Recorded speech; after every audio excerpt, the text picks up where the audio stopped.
செய்ய போகிறது வந்து லேசி பாஸ்தா.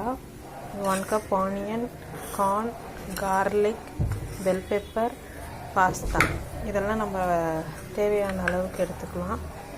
இப்போ வந்து வாட்டர் பாயில் பண்ணி வச்சுருக்கேன். அது கூட சால்ட்டு, ஆயில் அப்ளை பண்ணியிருக்கேன். ஆயில் வந்து போட்டிருக்கேன்.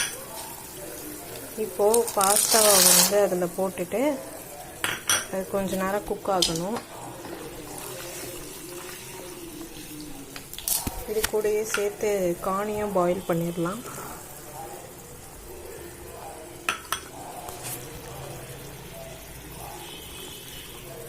இது குக் ஆகிற வரைக்கும் நம்ம கொஞ்சம் வெயிட் பண்ணுவோம்.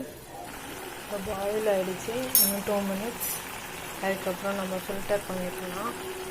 இப்போ பேன் ஹீட் ஆனதும் 1 டேபிள் ஸ்பூன் ஆயில் போட்டுட்டு நம்ம கட் பண்ணி வச்சுருந்தோம்ல ஆனியன், கார்லிக், பெல் பெப்பர் இதெல்லாம் போட்டு ஃப்ரை பண்ணிக்கணும். இப்போ நான் ஆனியன் போடுறேன்.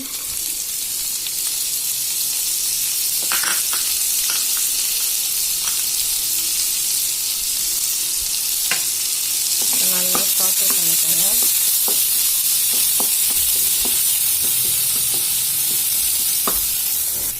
இப்போ நான் கார்லிக்கும் பெல் பெப்பரும் போட்டு ஃப்ரை பண்ணிகிட்ருக்கேன். இந்த ஸ்மெல் போகிற வரைக்கும், வெஜிடபிளோட ஸ்மெல் போகிற வரைக்கும்.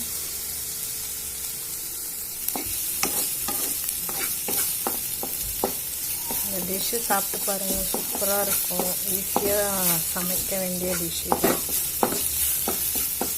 கார்னையும் பாஸ்தாவையும் ஃபில்டர் பண்ணி வச்சுருந்ததை இதில் போட போகிறோம்.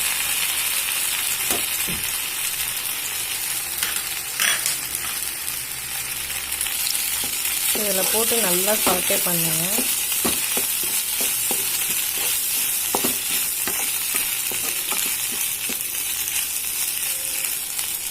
இப்போ நம்ம